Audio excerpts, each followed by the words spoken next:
In this video, I am going to show you how to secure sensitive fields in Adalo. Securing sensitive data is an important step in protecting your users' privacy and ensuring that only authorized people can view or edit certain information. This is done by configuring field-level permissions within your database.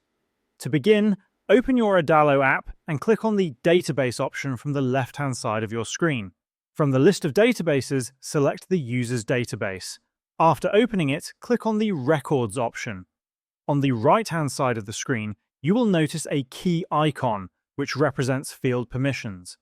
Click on this icon to access the permission settings for individual fields. You will see a list of fields from the user's database that may contain sensitive information. Let's start with the email field.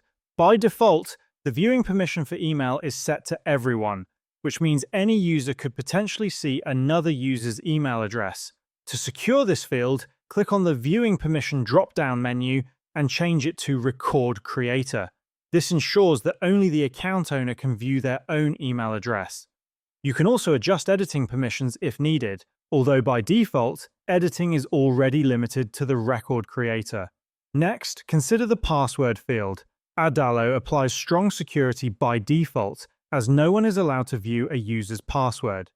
Editing permission is typically assigned to the record creator. If your app handles highly sensitive or personal data, you can increase security by setting the editing permission to nobody. In this case, you could create a separate support workflow where users contact your support team to request password changes, verify their identity, and have the password updated securely. Other fields such as username and full name can also be restricted. If your users log in using usernames, you may want to limit who can view this information by changing the permission from everyone to only the record creator.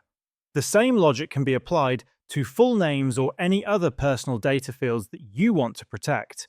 After adjusting all necessary permissions, make sure to click Save and Close to apply the changes and then click Done to confirm everything. And this is how you can secure sensitive fields in Adalo.